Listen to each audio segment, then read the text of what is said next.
ಜಗವಲ್ಲ ಅಂತ ಏನು ಹೇಳಿದ್ದಾರೆ ಅದು ಸತ್ಯ ಇದೆ. ಸತ್ಯ ಇದ್ರೂ ಕೂಡ ಈ ವ್ಯವಸ್ಥೆ ಇಷ್ಟು ಆಟವನ್ನು ಆಡ್ತಾ ಇದೆ. ಆದ್ದರಿಂದ ಈ ವ್ಯವಸ್ಥೆಯನ್ನು ಮೆಟ್ಟಿ ನಿಲ್ಲಬೇಕಾದ್ರೆ ನಮ್ಮ ಒಕ್ಕಟ್ಟು, ನಮ್ಮ ಶಕ್ತಿ ಬಹಳ ಮುಖ್ಯ. ಇವತ್ತು ರಾಜ್ಯ ಸರ್ಕಾರ ತಮ್ಮ ಹೋರಾಟಕ್ಕೆ, ತಮ್ಮ ಸಂಘಟಿತವಾದಂಥ ಹೋರಾಟಕ್ಕೆ ಶ್ರೀಗಳ ಅಮರಣ ಉಪವಾಸ ಕುಂತರು. ಪಾಪ ಅವರ ದೈಹಿಕವಾಗಿ ಬಹಳಷ್ಟು ಇದ್ದಾರೆ. ನಾನು ಮೊನ್ನೆ ಮಾತಾಡಿದೆ, ಅವರಿಗೆ ಬಹಳಷ್ಟು ಬಳಲಿದ್ದಾರೆ. ರೈತರಿಗಾಗಿ ನಾನು ಜೀವ ಕೊಡಾಕ್ತಾ ಇರೋದೇನು ಬೊಮ್ಮಾರ ಅಂತ. ಬ್ಯಾಟ್ರಿ ಬುದ್ಧಿ, ನೀವು ಇನ್ನೂ ಜೀವಂತವಾಗಿರಬೇಕು. ಇಂಥ ಇನ್ನೂ ಹಲವಾರು ಹೋರಾಟ ಮಾಡುವಂಥ ಪ್ರಸಂಗ ಬರ್ತದೆ.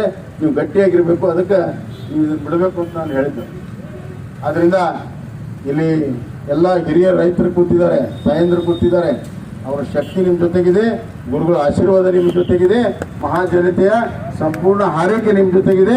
ನಾವೆಲ್ಲರೂ ನಿಮ್ಮ ಜೊತೆಗಿದ್ದೇವೆ. ನಿಮ್ಮ ಹೋರಾಟಕ್ಕೆ ಜಯ ಸಿಕ್ಕೇ ಸಿಗ್ತದೆ. ಯಾಕಂದರೆ ನ್ಯಾಯಸಮ್ಮತವಾಗಿರುವಂಥ ಹೋರಾಟ ನಿಮ್ಮದಿದೆ. ಆ ನ್ಯಾಯಸಮ್ಮತ ಹೋರಾಟಕ್ಕೆ, ಸತ್ಯಕ್ಕೆ ಯಾವಾಗಲೂ ಜಯ ಇದೆ. ನಿಮ್ಮ ಜಯ ಸಿಕ್ಕೇ ಸಿಗ್ತದೆ ಅನ್ನೋಂಥ ಮಾತನ್ನು ಹೇಳಿ ನಿಮಗೆ ಸಂಪೂರ್ಣವಾದಂಥ ಬೆಂಬಲ. ಮತ್ತು ಯಾವಾಗ ನೀವು ಕರಿತೀರಿ, ಬರ್ತೀನಿ. ಬರೋದಷ್ಟೇ ಅಲ್ಲ, ಎಲ್ಲೆಲ್ಲಿ ನಾನು ಕೇಂದ್ರ ಸರ್ಕಾರಕ್ಕೂ ಮಾತಾಡ್ತೀನಿ.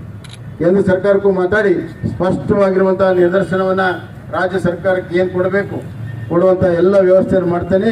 ನಾನು ಕೃಷಿ ಸಚಿವರಿಗೂ ಮಾತಾಡ್ತೀನಿ, ಅಲ್ಲಿ ಅಧಿಕಾರಿಗಳಿಗೂ ಮಾತಾಡಿ ಸ್ಪಷ್ಟವಾದಂಥ ಡೈರೆಕ್ಷನ್ ಏನು ಬೇಕು ಅದನ್ನು ಎಲ್ಲವನ್ನು ಕೂಡ ಕೊಡೋಕ್ಕೆ, ಮತ್ತು ಏನು ಸಹಕಾರ ಮಾಡಬೇಕು, ರಾಜ್ಯ ಸರ್ಕಾರಕ್ಕೆ ಏನು ಸಹಕಾರ ಕೊಡಬೇಕು ಅದನ್ನು ಕೊಡೋದಕ್ಕೆ ನಾನು ಕೇಂದ್ರ ಸಚಿವರ ಹತ್ರ ಖಂಡಿತವಾಗೂ ಮಾತಾಡಿ ನಿಮಗೆ ನ್ಯಾಯವನ್ನು ಕೊಡಿಸುವಂಥ ಕೆಲಸವನ್ನು ನಾನು ಮಾಡ್ತೇನೆ ಅಂತ ಹೇಳಿಕೆ.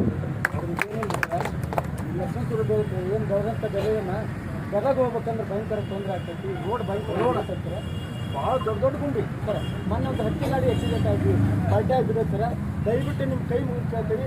ನೀವರ ಇರಲಿ, ಎಚ್ ಕೆ ಪಾಟೀಲ್ ಇರೋದು 2 ಮಂದಿ ಸ್ವಲ್ಪ ಚಲೋ ಆಗಿರೋ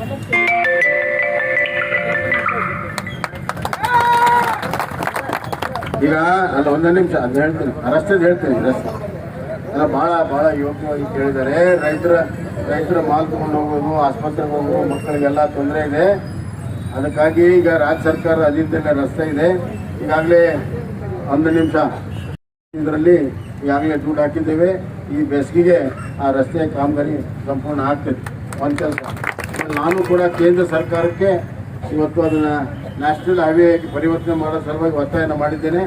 ಅವರು ಪ್ರಧಾನಮಂತ್ರಿ ಗತಿ ಶಕ್ತಿ ಯೋಜನೆ ಅಂದರೆ ಭಾಳ ಬೇಗವಾಗಿ ಮಾಡುವಂಥದ್ದು ಒಂದು ಯೋಜನೆ ಇದೆ, ಅದನ್ನು ಹಾಕಿಕೊಡ್ತೀನಿ ಅಂತ ಗಡ್ಕರಿ ಅವರು ನನಗೆ ಇವತ್ತು ಅವರು ಆಶ್ವಾಸನೆ ಕೊಟ್ಟಿದ್ದಾರೆ. ಅದನ್ನು ಬೆನ್ನತ್ತಿ ಅದನ್ನು ಮಾಡಿಸ್ಬಿಟ್ರೆ ಶಾಶ್ವತವಾಗಿ ನೀವು ಒಳ್ಳೆಯ ರಸ್ತೆ ಇವತ್ತು ವ್ಯವಸ್ಥೆ ಆಗುತ್ತೆ.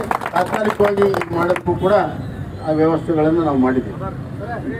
ಧನ್ಯವಾದ.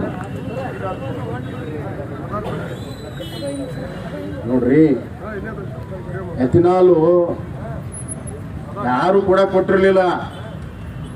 ಎಥಿನಾಲ್ನಿಂದ ಪೆಟ್ರೋಲ್ ಮಾಡ್ಬೇಕಂತೇಳಿ ಪ್ರಾರಂಭ ಮಾಡಿದೆ ವಾಜಪೇಯಿ ಸರ್ಕಾರ. ಇನ್ನೋರು ಯಾರು ಮಾಡಿಲ್ಲ. ನಾನು ರಾಜಕೀಯ ಮಾತಾಡ್ಬಾರ್ದಂತ ಸುಮ್ಮನಿದ್ದೀನಿ. ನೀವು ಪ್ರಶ್ನೆ ಕೇಳಿದ್ರೆ ಮಾತ್ರ ರಾಜಕೀಯ ಉತ್ತರ ಕೊಡ್ಬೇಕಂತ ಅಲ್ಲ. ಅದ್ರಿ ಅವ್ರು ಬೇಕಾದ ಹೇಳ್ತಾರ, ನೀವು ಯೋಚನೆ ಮಾಡಬೇಕು. ಇಷ್ಟು ಈಗ 32 ಈ ಎಥನಾಲ್ ಫ್ಯಾಕ್ಟ್ರಿ ಈ 2-3 ವರ್ಷದಲ್ಲಿ ಬಂದ, ಮುಂಚೆ ಬರಲಿಲ್ಲ. ಕೇಂದ್ರ ಸರ್ಕಾರ 20% ಎಥನಾಲ್ ಅನ್ನ ಪೆಟ್ರೋಲ್ ಕೊಡಬೇಕು ಅಂತ ಹೇಳಿ ಪರ್ಮಿಷನ್ ಕೊಟ್ಟಿದ್ದಕ್ಕೆ, ಆಯಿಲ್ ಕಂಪ್ನಿಗೆ ಪರ್ಮಿಷನ್ ಕೊಟ್ಟಿದ್ದಕ್ಕೆ ಇವ್ರು ಎಥನಾಲ್ ತಯಾರು ಮಾಡಕತ್ತಾರ. ಮಜಾ ಕೊಡ್ತಿದ್ದಿಲ್ಲ. 3-4 ವರ್ಷದಿಂದ ಯಾರು ಇರಲಿಲ್ಲ ಇವರು. ಕೇಂದ್ರ ಸರ್ಕಾರ ನರೇಂದ್ರ ಮೋದಿ ಅವರ ಒಂದು ನಿರ್ಣಯ, ಪೆಟ್ರೋಲ್ ಅಲ್ಲಿ ಎಥನಾಲ್ ಬಳಕೆ ಮಾಡಬೇಕು. ಅದು ಗ್ರೀನ್ ಎನರ್ಜಿ, ರೈತರು ಬೆಳೆದಿರುವಂತಹ ಗೋಂಜಾಳ ಇರ್ಬೋದು, ಅಕ್ಕಿ ಇರ್ಬೋದು, ಕಬ್ಬು ಇರ್ಬೋದು, ಅದನ್ನು ಬಳಕೆ ಮಾಡಿ ಪೆಟ್ರೋಲ್ ಅಲ್ಲಿ ನಾವು ಮಾಡ್ಬೇಕು ಅನ್ನೋದಕ್ಕೆ ಈಗ ಡಿಮಾಂಡ್ ಬಂದಿದೆ. ಈಗ 32 ಕಂಪನಿ ಬಂದಿದ್ರಿಂದ ಗೋಂಜಾಳಕ್ಕೂ ಕೂಡ ಒಳ್ಳೇದಾಗುತ್ತೆ. ಮುಂಚೆ ಹಾಕಿರ್ಲಿಲ್ಲ. ಹಂಗ ಮಾಡ್ಬೇಕು, ಮತ್ತು ಅದನ್ನ ಮಾಡ್ರಿ ಇದನ್ನ ಮಾಡ್ರಿ ಅಂತ ಬೆಳಕೆ ಇಡೋದು ಬೇರೆ. ಮಾಡಿದಾರೆ ಅವರು, ಯಾಕೆ ಮಾಡಲಿಲ್ಲ ಈ ಪ್ರಶ್ನೆ ಬರ್ತದೆ. ಅದೆಲ್ಲ ಬೇಡ. ಅದಕ್ಕೆ ಹೇಳಿದ್ದು ನಾನು, ರೈತ ಎಲ್ಲರಿಗೂ ಸೇರಿದ ನಮ್ದೆಲ್ಲ ಕರ್ತವ್ಯ. ಅದೇನು ಹೆಚ್ಚಿಗೆ ಮಾಡಬೇಕು ಮಾಡ್ತೀವಿ. ಕಾರ್ಖಾನೆ